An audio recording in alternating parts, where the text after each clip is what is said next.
Good day. Welcome to our panel discussion on watermelon metrics, sponsored by Zodiac. This is our first in a series of webinars we're going to be bringing to the market. At Zodiac, our mission is to make every team thrive. My name is Michael Swan, and I'll be your moderator. I really want to thank you for attending today. It's an interesting problem. When we're looking at a program, how do we know if our metrics are actually telling us the truth we need to hear and not just what we want to see? Today on our panel, Tasha, Peter, and John will be discussing the challenges of watermelon metrics, what they are, why we may not know we have them, why we may have chosen them, and some ideas on what to do about them. They will share multiple and sometimes opposing points of view based on extensive personal experience. For our session today, we will start with each panelist introducing themselves and providing opening statements. The panelists will then engage in a roundtable conversation on the watermelon metric topic, and we will then open the floor up to questions from the audience. Please enter your questions in the Q&A channel. With that, welcome.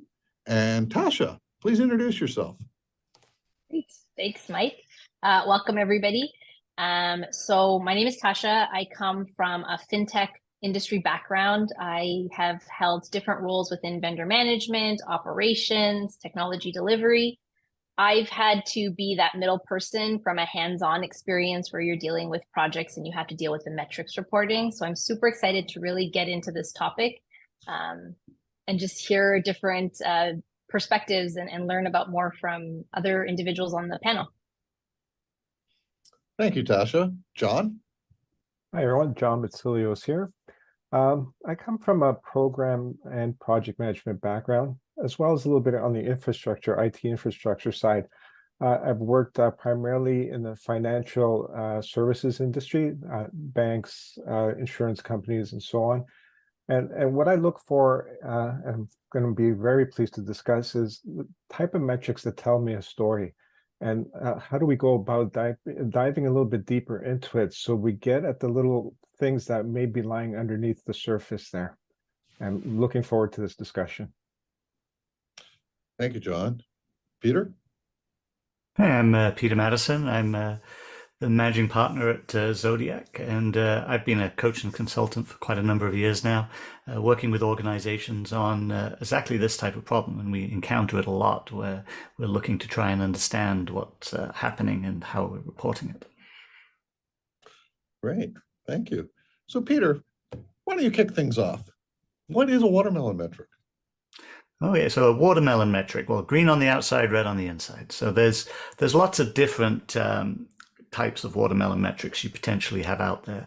But one of the common ones that we see is where the report that gets handed to the team that's looking at a particular system or a project or a program basically shows everything is green, and everything's green up until the point that it isn't. And at that point, all of a sudden, well, there was all of these underlying problems that never got raised, that we didn't know about and we didn't have visibility to. And there can be lots of reasons for this, and we'll explore those today. It can be a lack of psychological safety. It could be just that we haven't been looking at the right metrics, that we've got operational metrics which just aren't comprehensive enough, or it could be product metrics which are not looking for the right characteristics or behaviors. So let's sort of give you a flavor for the type of topics we'll be covering today. Peter. John, how should we go about identifying a watermelon metric? This is not exactly a science. It's a little bit of an art form here as well. There are indicators that you should be really looking for. Any type of metric really should have data that backs it up. Certain things that we could be looking for are SMART metrics. The acronym is SMART. SMART is specific, measurable, achievable, relevant, and time bound. When you have those types of metrics, then you actually have the data that backs it up. When you see you're constantly underspending on your budget, for example, some alarm bells should be going off.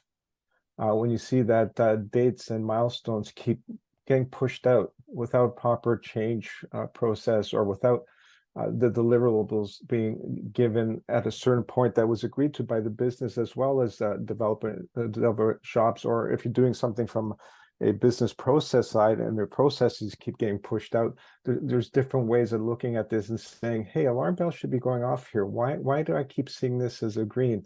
Because as you report that up the chain to your executives or to whoever is making those decisions, they're basing those decisions on what they see in front of them. Looking forward to diving a little bit deeper into some of those smart metrics that we could talk about. And Tasha, what should we do to avoid watermelon metrics? I think it's about open discussion. So I think when you're from a delivery perspective, it's just, I think Peter already touched on it with that psychological safety. So trying to understand, okay, we're reporting everything green, but really trying to understand the relationship between what it is that you're trying to report. So you can report something as green from your perspective, but just trying to understand the overall holistic view of what it might. So from one person's perspective, it might be green, but it might be delayed for somebody else. And on their side, they're reporting it as red. So just trying to understand that relationship, really trying to understand what is the purpose, how are we measuring it, I think are the biggest pieces, and just having that open discussion. At the end of the day, there's no right way of doing it per se. It's about having that discussion with the team and just having that alignment. Gosh, I've seen that quite often, what you just described there, that the reporting that comes up is green. However, team internally to themselves are reporting that this is definitely yellow, if not red. And that translation in the communication seems to get lost quite often. Agreed. And I think that's where you need to see that relationship, right? Because if you just look at it in isolation for just team A or team B, one team is reporting, yeah, we're good and everything's working. We had 20 days to deliver this item. We're at day 18. We're still proceeding as planned. But the other person might be waiting on items, the other team. And that's something that gets missed when you start diving deeper into the metrics. Who's waiting for what? Because a lot of teams say, yeah, I'm green because my part is done. I'm waiting for what's coming over on this side. So I'm not sure what's happening there. And it's that overall picture that we seem to be missing many times.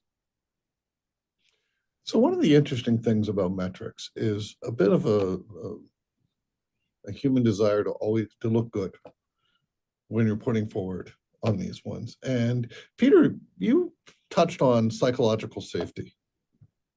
And we want to delve a little more into, so how do we actually recognize, but what are the reasons we would actually adopt what's really a watermelon metric? Well, there's some pieces here, right, where there's the problem that Tasha and John were describing there, where somebody's looking at the system underneath and they don't necessarily see the entire picture. So it may look like everything's healthy and they report that everything's healthy based on what they can see, but it's not actually a complete picture. And so there's missing information, that they don't have the right information to be able to provide that clearer view and actually say, well, oh, wait a minute, there is something over here we need to be concerned about. If this part of the puzzle doesn't get solved, then we are not going to be able to complete the entire delivery when we said we were. And so there's that aspect of it. There's the other aspect where the person who is having to do the reporting up, if it isn't the team themselves, if they're not involved in that, then the person who's doing the reporting up may not feel comfortable. They may feel that they're walking into a situation, well, I can't possibly say that. Like, it would be completely wrong of me to go in and if I'm going to be the messenger, I don't want to get shot. Or speak on someone's behalf. Sorry for jumping in there. Yeah.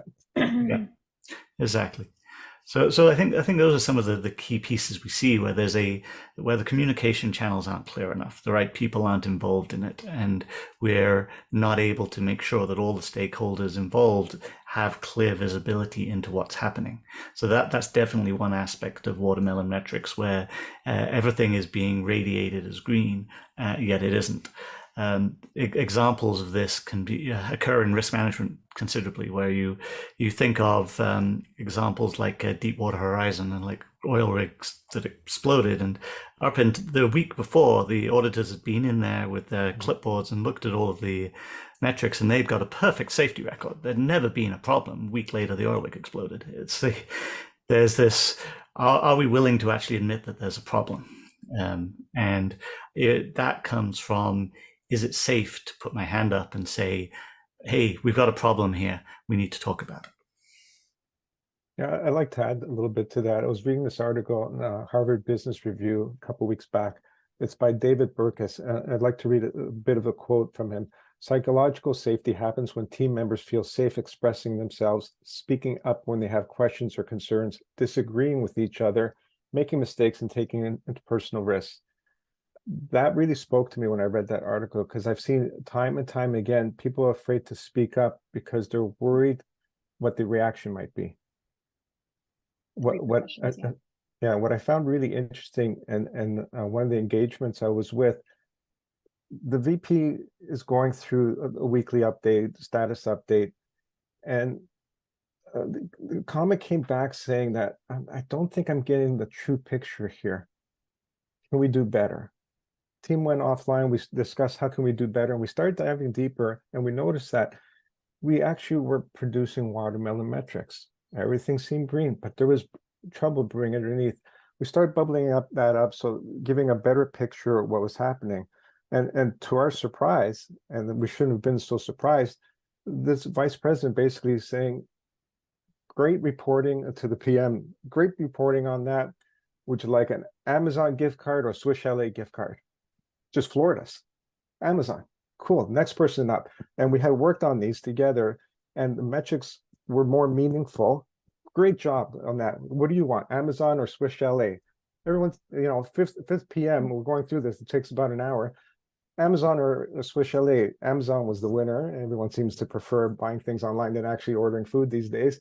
But what that really did, it reinforced the fact that if you produce meaningful metrics, everyone's happy in the end.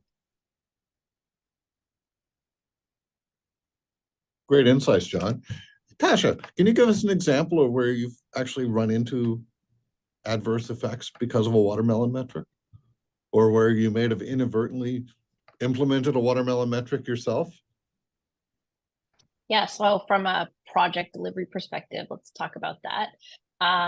So I've been in situations where my team wants to report green, and they think it was probably related to the leadership, the psychological safety. I know we're going to say it over and over again, but that's just the reality of it. The team didn't feel comfortable about reporting anything but green, just because they didn't want to deal with the questions after the fact, or any repercussions that were going to happen to them after. And so I kind of had to be that safety barrier where I said, it is in our best interest. It's better to report something amber or report it as red and explain what the situation is and what we're trying to do to rectify the situation. I won't go into the details of it, but rectify the situation, than it is to go in there and say, yes, we're good, and then something breaks or we miss our deadlines, because then that's going to be a whole different conversation. So I think it's about managing expectations and just giving the team that safety of knowing, like, it's okay to say that we've missed things. Like, I think it's more about the communication piece and managing the expectations to our leadership team. I think it happens, and that's just the reality. Life, we're multiple priorities. People are getting tapped on the shoulders or getting pings all the time, and so you get pulled in multiple directions, and so things will fall through the cracks. And I think it's just about being able to have the conversation, and if it's incorrect or the leadership team disagrees with it, have the dialogue. Being able to have the conversation with your leadership team, I think, is the most important, because at the end of the day, they're like your sponsors, and they want to make sure that you're successful. So if you don't feel that they're supporting the initiative, then you need to bring all the parties together. I think it's about the communication. That's important. Thanks, Tasha, for touching upon that. Bring the parties together well before that, even the status report might come out. Are we in alignment? Like, if you're using a daily stand-up or every other day meeting for a few minutes to go through what's happening, and then that bubbles up into a report, you tend to be in alignment the more you're talking. So open communication, making sure it's a safe environment, psychologically speaking, that you can actually have those disagreements, and then you align towards what that messaging is, so that you're not using a watermelon metric. You are actually being transparent, because the better the transparency is, the better that, and backed up with data, of course, the better decisions that are made. And I think we'll need to start exploring the data side of this Yes. some more too. But there's a piece underlying that too, and some of the Q&A questions are sort of touching on this too. That it's not always comfortable to have that. So yes, there's this conversation that needs to occur, but people aren't always necessarily comfortable having that conversation even amongst themselves. So you need to find ways to bring these pieces safe, to make it safe to have the conversations. It's also that there's this element that we're naturally inclined to avoid conflict a lot of the time, and we need that constructive conflict to be able to have these conversations, to be able to really dig into where is the underlying problem. And some of the pieces there that to look out for is that when you start to see those conversations, the healthy conflict conversation is focused on the work. It's focused on what went wrong here. Like, what could we do better together? Like, what is it about the work that isn't going right? Where's the system? Where's the fault in the system? The unhealthy one is, well, Bob did the wrong thing. That's the unhealthy conversation where blame gets attributed to the individual. And so raised voices and heated arguments about the work are not necessarily a bad thing, as long as there is a healthy respect that goes with that. Where it starts to become bad is where you have those raised voices and it becomes personal, and people start to blame individuals or say that, well, I don't want to work with that person because they are da da da da da da da, and then that's where it starts to cause problems. I've seen where retrospectives or lessons learned, constant discussions actually helped you come up with a way to get to the reporting that is necessary. Hey, this type of reporting didn't quite work for us. How can we do better? Open to suggestions, and you have those discussions, and then you start tweaking that reporting so that everyone gets what they need. Yeah. So I'm going to ask just a question for the panel, and then what I would recommend to everybody on the webinar, if you have any questions, please enter them into the Q&A. We're going to get through all of them as we go through, and we'll start we'll get to those sessions very, very quickly. I'm going to ask from each of you from a different point of view, and here is so what are, as you find watermelon metrics, and each of you have seen situations where they've been created, or you may have created one yourself inadvertently, and yes, thank you, John. And from an understanding we do is from an executive, from a program management, from a program delivery standpoint, how would each of you address it? What's the first thing you do when you suspect a watermelon metric? And let's start with Tasha.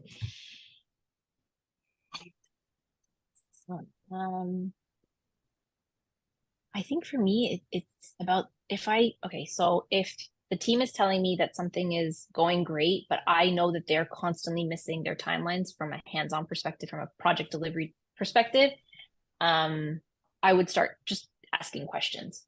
I know we're reporting this as green and we're not seeing any issues, but why are we in a position that we constantly miss our deadlines? What's going on here? You can't say that everything is green and then miss deadlines or miss tasks or whatever the case is. You have to look at the system. I think it would be probing questions, just trying to understand, okay, but we're reporting it this way, but what I'm seeing is something else. Let's dig in a little bit deeper here. What do you think, Peter? I'd agree that there's an example I can think of where we did an organizational change in an organization I was working with, and after we put it into place, everything was great. We spent a lot of time working with the teams, determining like what was going to change and what new systems we were going to introduce, and we put metrics in around this to measure like how successful was it creating the outcomes that we were looking for. The problem that we had was we didn't look at everything holistically. So for the metrics that we put into place, everything was fantastic. it was like it showed we got much better output. Everyone was delivering much more quickly. We were getting the things that we were looking for. That some of the large programs that we'd been having difficulty moving forward were now finally moving, and a lot of things were going really, really well.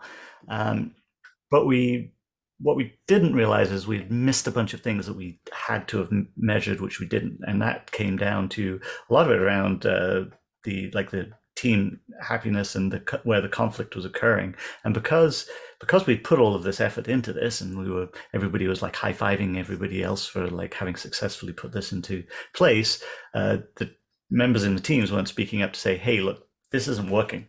There's some pieces which are not working here, where we've still got all of this other work coming in from other parts of the organization, and we don't have any systems in place to deal with that.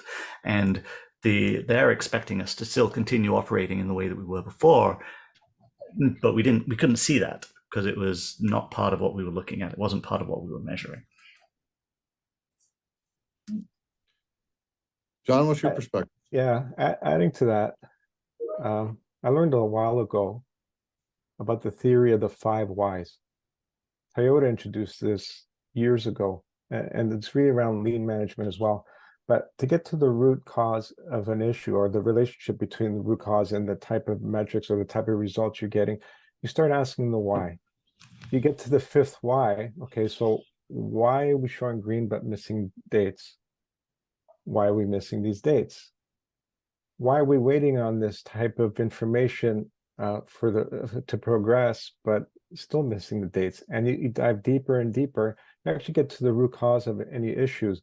And then you can say, hey, we got into the root cause of what's causing us to report green, but we're missing things. Now let's fix the issue first of all, but make sure we can catch it before it becomes something that we can't stop, like a runaway train. Meaning we're showing green, but we're 2 days from launching something fantastic, but we can't launch because we missed something along the way. Great, No, thank you. That's good feedback. The 5 whys, yeah. Yeah, I'm a big fan of that. I hated it when my kids were little. Why? But I love it as someone who's a program manager. Does how people are being measured affect the creation of watermelon metrics? Have you run into the situation where delivery says they're red, but the program manager says they're green because of how they're being? Just your perspective on that, and then we're going to get right into the Q&A. We've got 4 great questions waiting. So just wanted to ask that. Does measurement have anything to do with how this gets created? I'll jump on that one right away, if you don't mind. I had a response come back to me saying, my personal bonus is measured on being within a certain tolerance of the cost or the estimate, so forecast versus actual. And you're telling me I'm going to miss that, meaning I'm not going to get my bonus? You know, it gets to the personal level, back to that psychological safety. And so where a person is in the bigger picture of the team and their position in it has a big impact to play sometimes on how things are reported up. Anybody else want to add on that, or what to do in that sort of situation? That's a good follow-up. Well, it's making sure that everybody's clear about what the impact is of of what you're doing. There's this danger that because we're not looking at the right things, similar to the story I was just telling, that we avoid certain topics, and if people feel like they're personally being impacted by a change or by a particular type of measurement, then they are going to change their behavior. And people will generally change their behavior to gain whatever metric you're using. So there is that aspect of it too. It's you get more of what you measure. So if we particularly look for something, then we'll often find more of that. A common mistake that I see organizations making from that perspective is they roll out some new product to the organization, and the measurement of success is how many people have signed up to either the half-hour training or to register so they've got accounts on the product. And it's like, whoa, it's a massive success. We've got like thousands of people signed up. And it's like, but nobody's using the system. And so they haven't actually successfully rolled it out, and they're not measuring usage. They're measuring just who actually signed up for the system in the first place. Great. Well, thank you. Well, hey, listen, let's open this up to questions. We have some great ones sitting here. And so we have a question from Ro. What happens when staff dare not tell management what they really think and how it's really going? What are ways to create the necessary environment, safe but candid expression to avoid this? Open to the panel. Who wants to jump in? I can take a stab at this one. From so leadership has to be involved in this to be creating an environment where it is safe to speak up, and it nearly always comes down to, if somebody isn't willing to speak up, it's often because they don't feel comfortable doing so with the leaders that they have.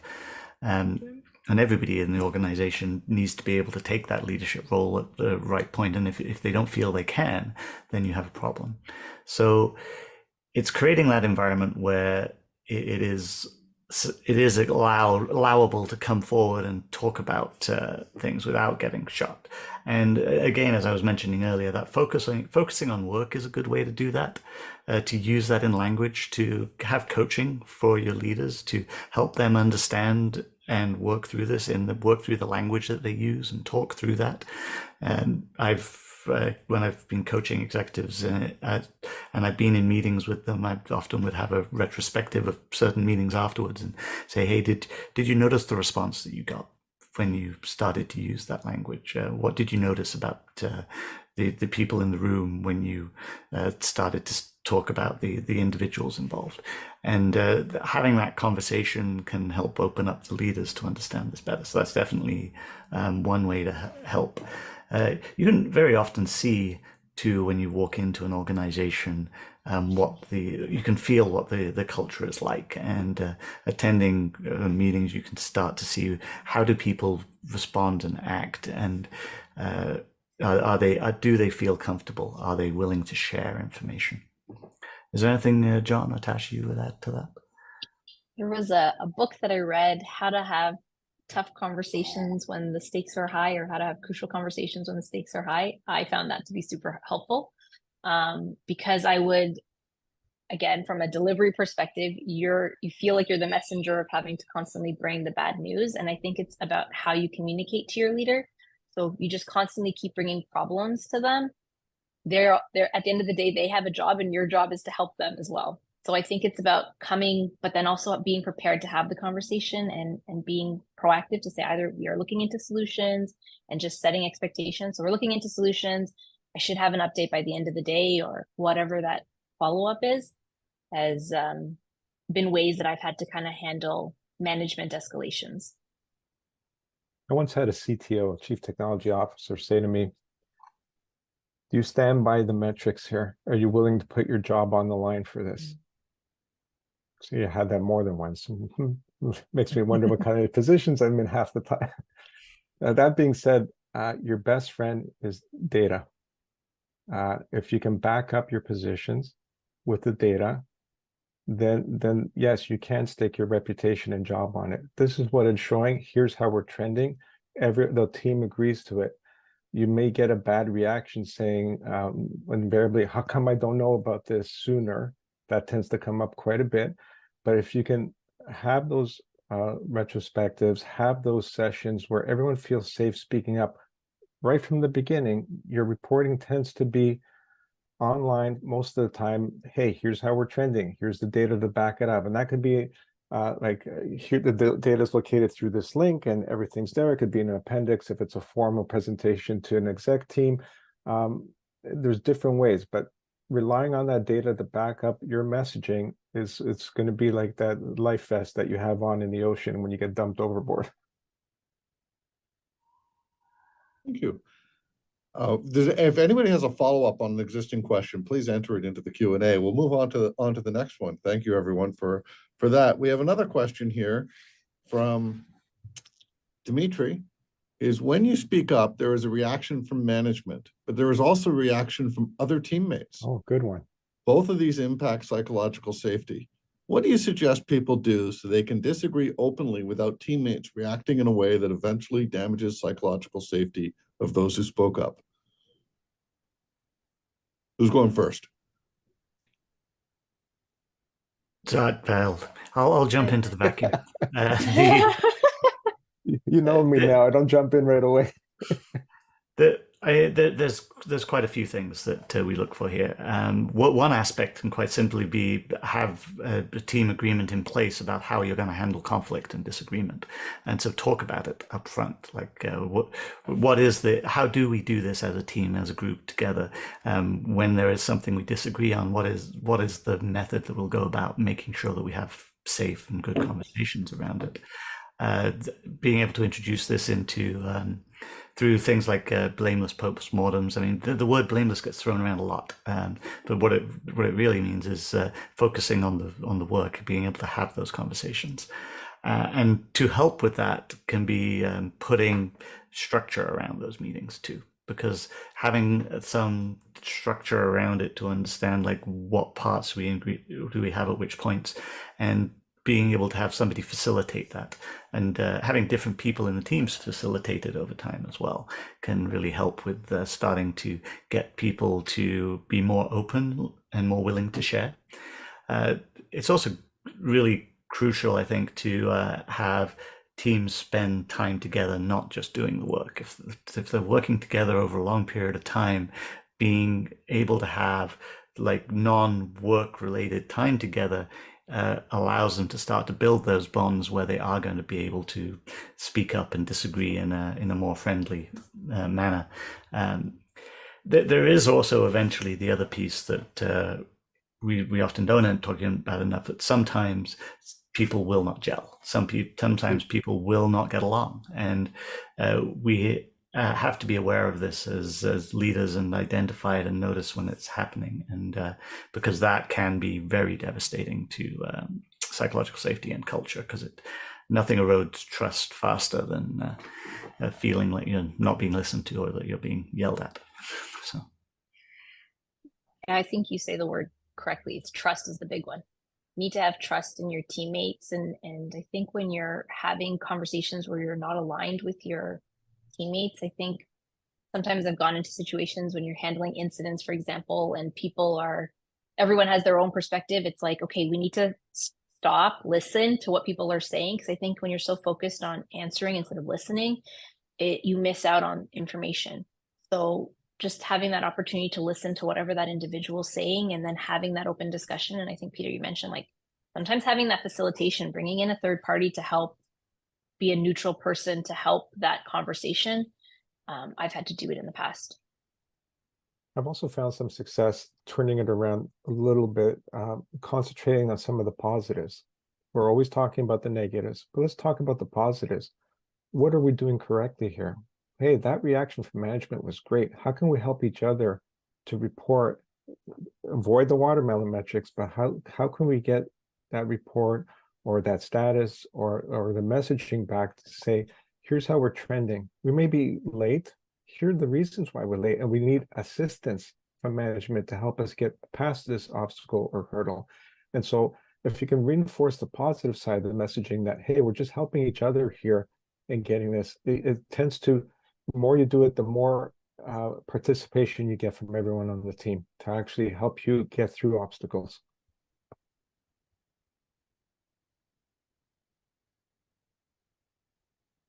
Great. Great. Again, reminding everyone, if you have follow-up on that, please enter it into the Q&A, and we'll move on to the next question. So here's an anonymous one. Is there a way that management could be provided coaching or training to be clearer in their expectations, or what John said was smart? Oh. So let's start with Peter on that one. Well, I'd be somewhat biased and say, well, hire us and we'll come and help your leadership. I'll second that. But yeah, there are many ways in which you can help ensure that the leadership is getting the right coaching and training. And a lot of organizations at size will already have a lot of these pieces in place. Mentor programs can be very powerful as well. Ensuring that you've got good structural elements in place within your system to have conversations across different layers of the organization. Transparency and information being shared can be really good. I think for the last part of this around like smart metrics, I think that requires some amount of training if people aren't used to creating metrics in that fashion. I mean, it's a good acronym to use. It's a good way of thinking of, hey, what are we trying to measure here? Is this something we can measure in that way? And if you're looking at aligning that to some larger organizational alignment structure like OKRs or V2MOM or some other structure along those lines, then this is a good thing to use as a mnemonic to understand, hey, these are the metrics I'm designing, do they match this pattern? Yeah, in terms of the SMART itself, I'm a big fan of those. I use them quite often. I think I mentioned the case where your forecasts or your actuals are always coming under your forecast. Well, that's a specific metric. So that's the S of the SMART, right? It's a specific metric that shows, hey, you're not doing exactly what you said you're going to be doing, right? And then you can get into the measurable part of that is, okay, how does the data back up the cost being lower? Have we found a better way of doing things? Is the team become more efficient? Is our velocity or burn down chart showing us that we're getting more work done if you're in agile? There's different ways to look at that in terms of measuring. Are our metrics achievable? So I'm just basically going through SMART here.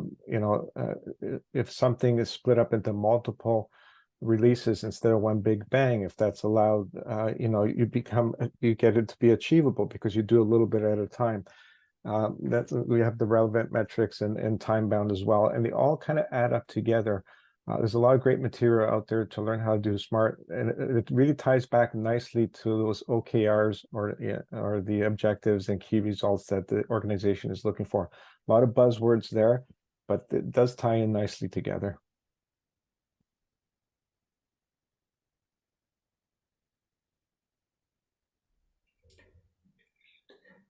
You're on mute, Mike. Sorry, yeah, I thought I lost everyone. Did I miss something? Sasha, would you like to add anything to that? My apologies. No. I feel for whoever this anonymous person was, because you do feel like you're helpless sometimes when you're in a situation where you just know that the leaders, you don't have psychological safety, period. Okay. So you would hope that there's some sort of surveys that are going on that you can put feedback into the organization. Or I think, similar to what Peter said, mentorship. So trying to go out and get some sort of leadership and have dialogue, some conversations with others to see how to go about the situation.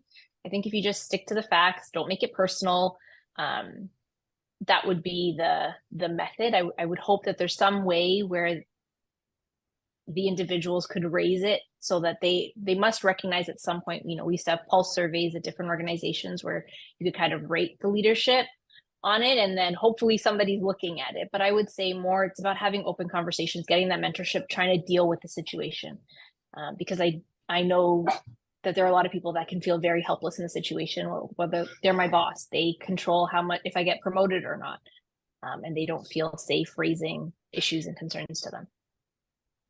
And that's a good point. Again, it comes back to that psychological safety. Someone once said to me quite recently, actually, John, you're so transparent, you're so upfront. Aren't you worried about what they're going to say? I come back, sometimes I'm a bit flippant and say, no, I'm not worried because I've been doing this for a long time. That's the flippant response. But the proper response is I have the data to back it up. Mm-hmm. Good point. Yeah. Thank you. Okay. Again, if anybody has any follow-ups, please put them in the Q&A channel. We'll move to the last question that we have from the audience. And this one's from Kashi. Great conversations. How do we manage waterfall metrics in different methodologies? Waterfall, Agile. And have you folks observed any similarities or anomalies? So anybody but John. Well, watermelon metrics, yes. So watermelon metrics, there are definitely differences. I mean, one significant difference is in waterfall methodology, you have a very long lead time between feedback, typically between the metrics that you're measuring, especially customer related metrics.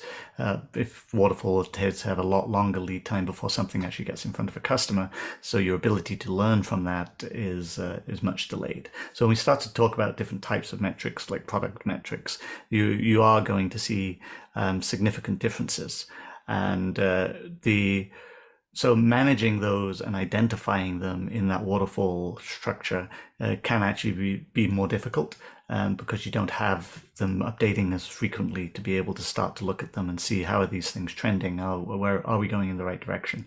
Now there are also different sets of things that we're looking for in a waterfall methodology. We wouldn't be looking for things to measuring them in the same way as we might for agile teams.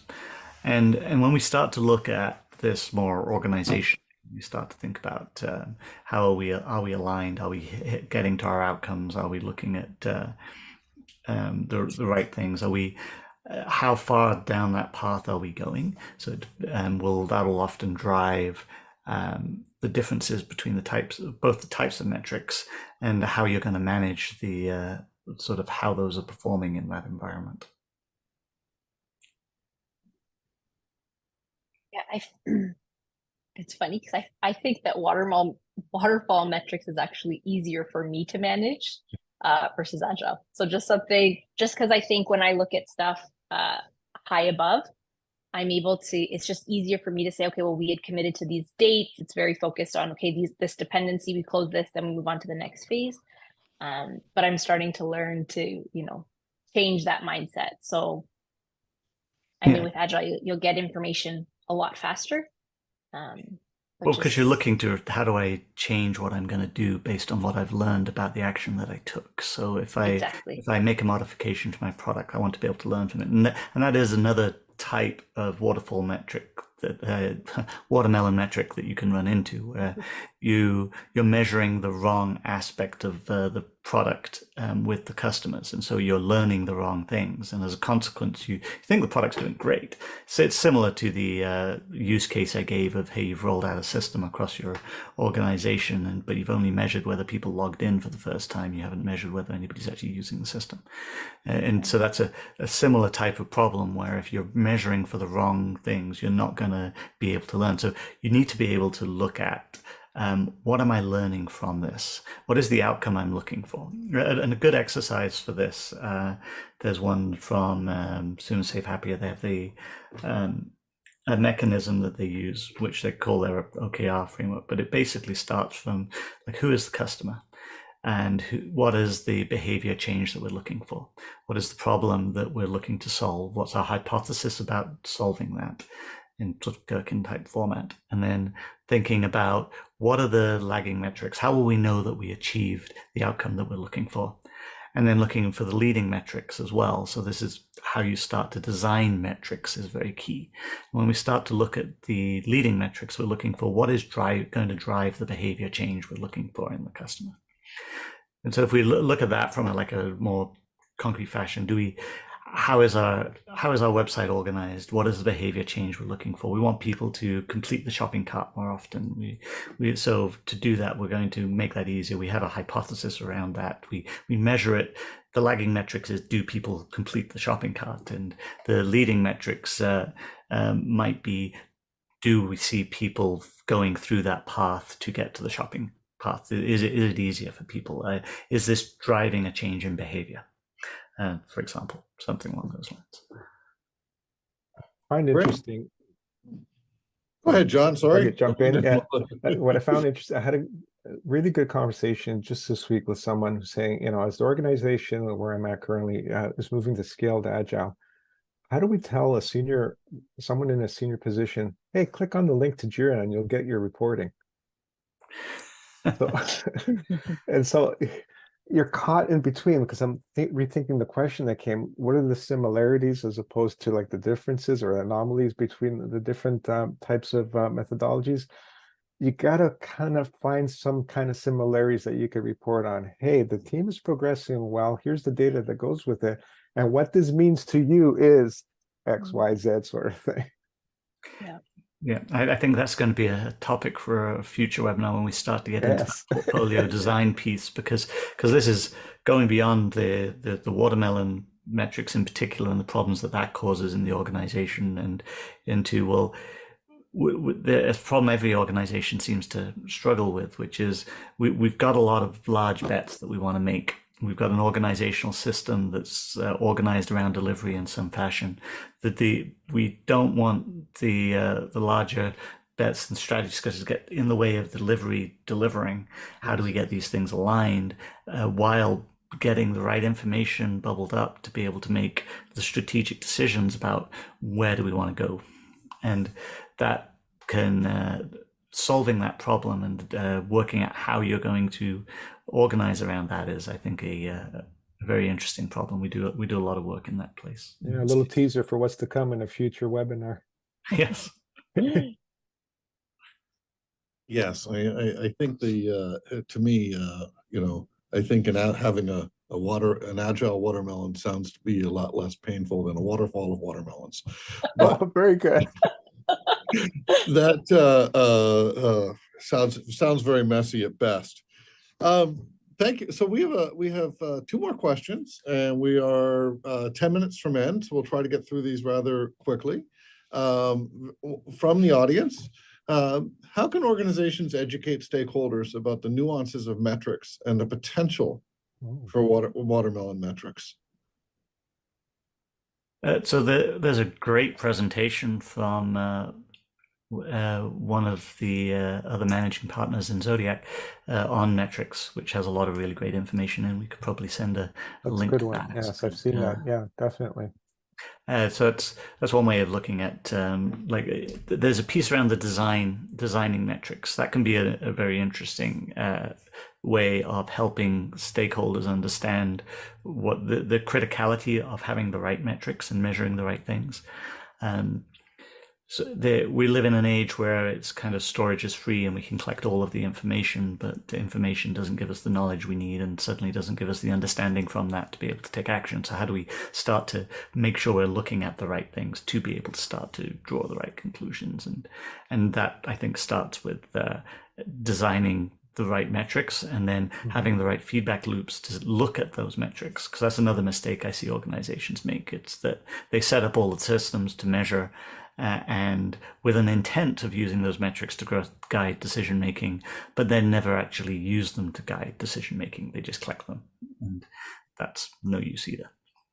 I've seen that in many places, yes, in terms of got all this great reporting, and in the end, some of the decisions are, what do you think? Are we going to make it for this launch or not? And then that conversation just goes off on a different tangent. All this reporting is there, but back to what you said there, Peter, is how do you make use of it? How do you make use of that data? And how do you interpret the data properly that everyone's aligned with it?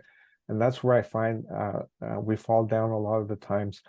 Myself included, I've done that, especially in my past, and you learn through the hard lessons of, oh, shoot, that didn't quite go so well in terms of how I interpreted the data. Or because your dev lead or your QA lead or someone else might say, wait, that's not what it really means. And that comes out in a public forum, and then that hits that psychological safety button. Having those constant feedback loops, like you mentioned, is vitally important to make sure that you are interpreting it correctly and you are getting that messaging out correctly. When I look at the question, though, if somebody's not familiar with it, how would you even go about bringing awareness to them? That's what I would, like, let's say you're coming, because I'd always would see a lot of operational pieces and coming from an operational mindset, okay, fine.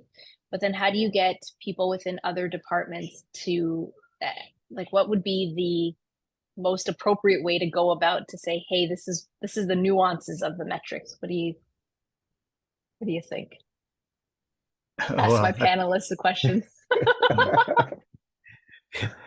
Well, I think that part of the problem is that there is an educational piece there.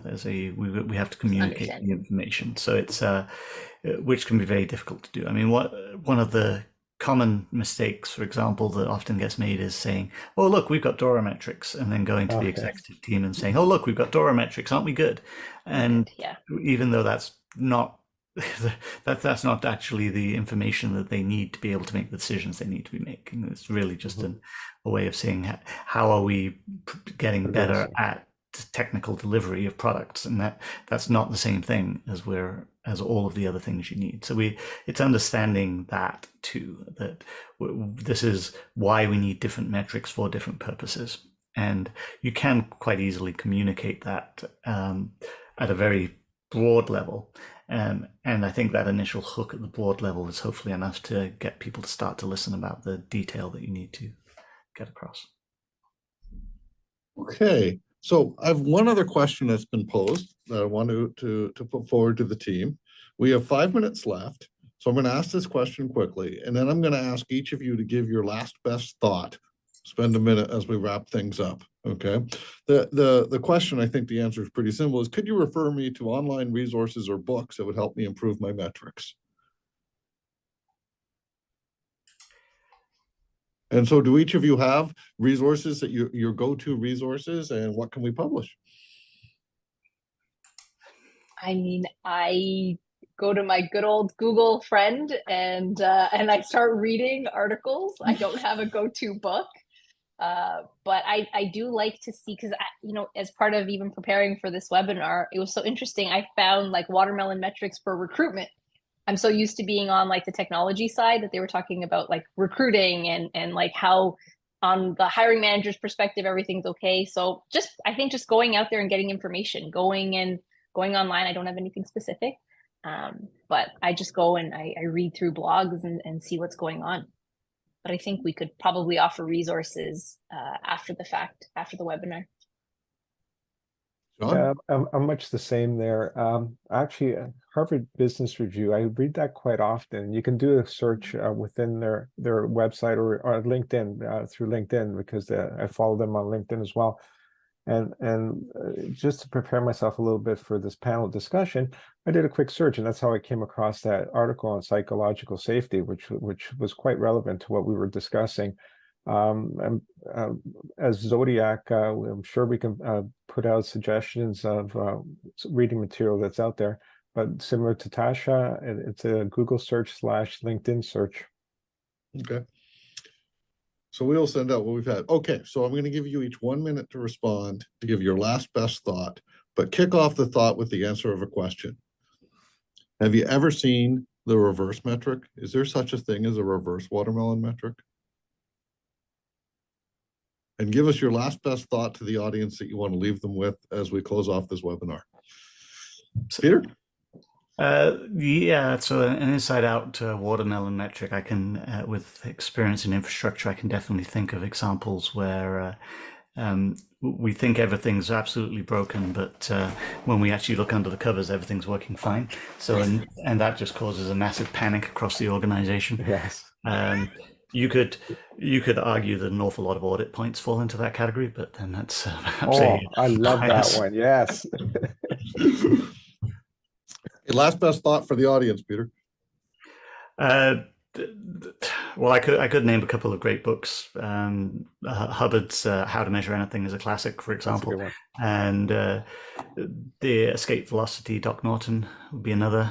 So yeah, there's definitely some really good books out there on the topic. I would also suggest people look and think about, what are you measuring today?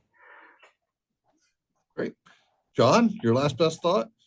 Last best thought, artificial intelligence. I'm starting to look at how that can be used for forecasting and metrics reporting. There's some, again, doing the Google searches and so on. There's some interesting conversations out there, especially around forecasting, because right now forecasting is a manual process in many ways. And how can we find help through artificial intelligence to do that? And so that's tweaked my interest lately. Tasha? I didn't even think of that. I think it's looking at what you're measuring and having conversations. I think now in this remote world, everything is about instant messaging and, okay, I sent this request in, okay, it's done.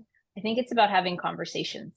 So I think it's learning to build relationships and understanding what we're reporting. If people are saying, okay, you keep sending out a green report, but you know, we're constantly missing, then I think it's just about having those conversations and those touch points. Great. So. Okay, we are at time. So first, I want to thank our audience for coming today. Thank you for participating. Some great questions asked, and I hope you found this valuable. And we look forward to your feedback. And to the panelists, John, Tasha, Peter, very insightful. Appreciate your contribution today, and hopefully everybody walked away with a better view of watermelon and what we can do about it. Thank you, everyone. Great. Thanks, everybody. And visit Zodiac at zodiac.ca.